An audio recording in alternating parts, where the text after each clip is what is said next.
I don't know what else is going to make me not help the pirates or not go with their way of doing things if I don't have some sort of a moral code. So do we know anything about their history with regard to religion? I think for that question, as Ashley mentioned before about the perception of Somali people in regard to piracy, I think because the Western countries and Western companies went in the Somali coast and conduct illegal fishing and dump toxic waste in their sea zone, kind of take it as a retaliation. I think they think that they may deserve the ransom.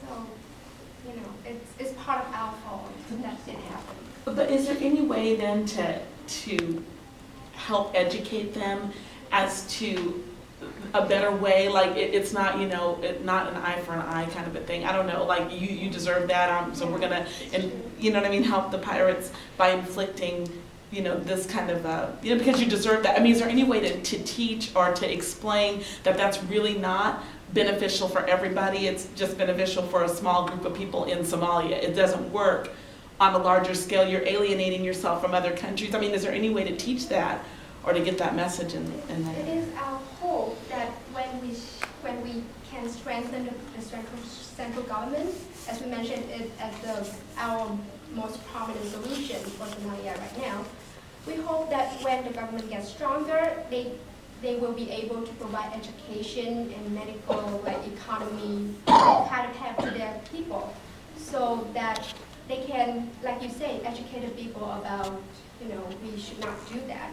We should move on to some better ways to earn living. But I think for the time being, it's very hard to teach them about morality when their basic needs are not being met. It doesn't make sense to them. Thank you. Okay. The situation in a way reminds me so much of the drug cartels, particularly from what you said, Ashley, about how it brings in money to the community when there's not money there before. And I know one of the, I don't know if it's a conscious strategy or just something that has happened, at least in Colombia and probably in other parts, is that the drug lords have gone into the community and built schools and built hospitals and have provided things that maybe can change the perspective where people around maybe without that would be horrified and say, we don't, you know, this is blood money, but where there's a lack, they're finding a space to fill it. And I'm wondering,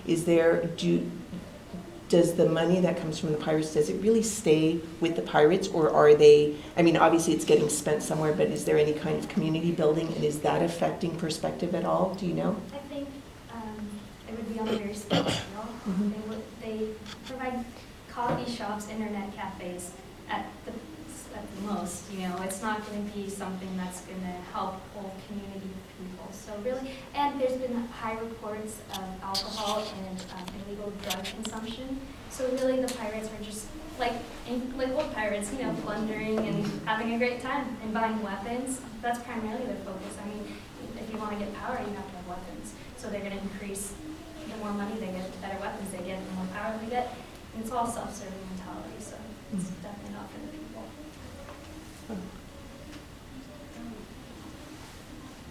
Okay, I'm gonna ask a question. Okay, so you guys are talking about perception and the perception of the Somali people, and that kind of leads to, I guess, the piracy or whatever. But do you think, like, you're talking about strengthening the government, what, I guess my first question is, what exactly is the government like right now? Is it authoritarian? And do you think that a democracy would be the best step for this country because of their perception of like Western values and stuff like that?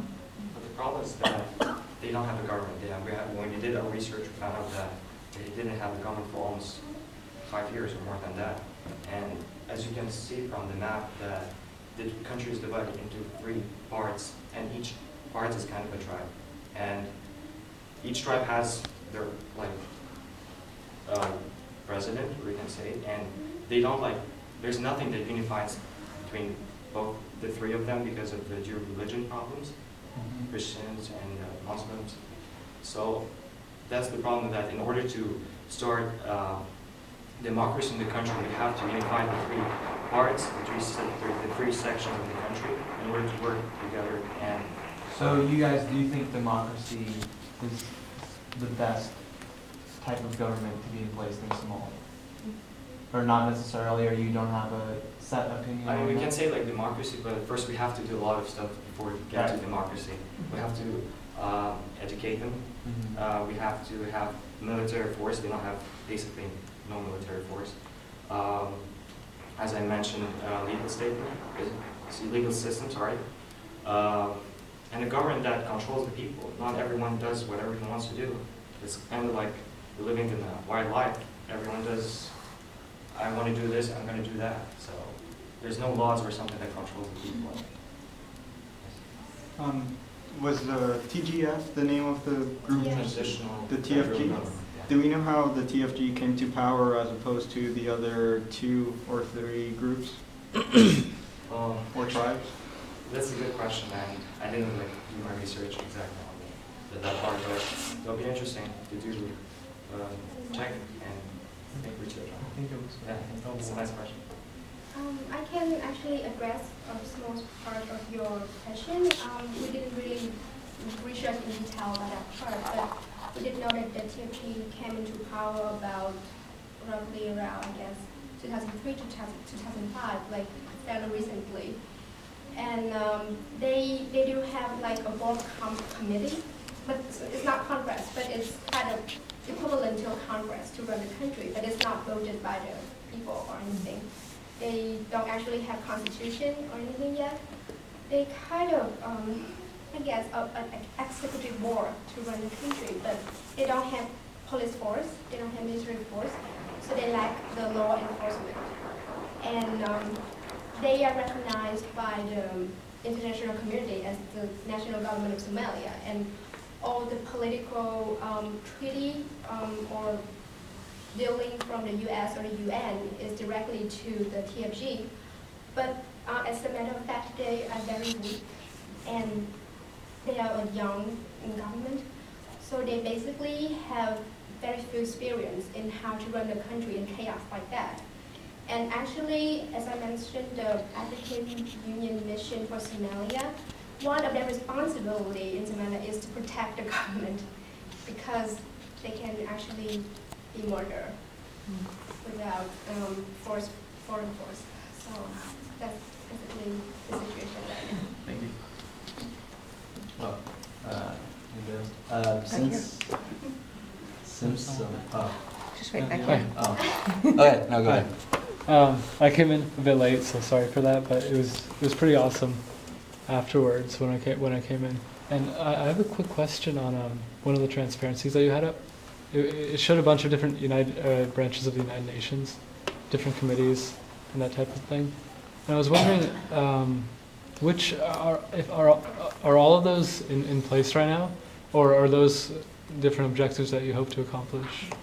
Those are actually current organizations. Okay. working Yeah, this one. Yeah. with- And I was just wondering if they're all, if they're all working right now, and are you seeing an improvement because of this, or are you seeing an improvement because of all these committees?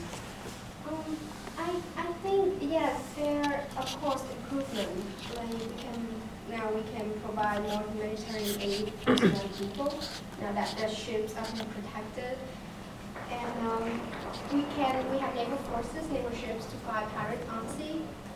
So yes, it did improve, but not as much and as fast as we expected to be.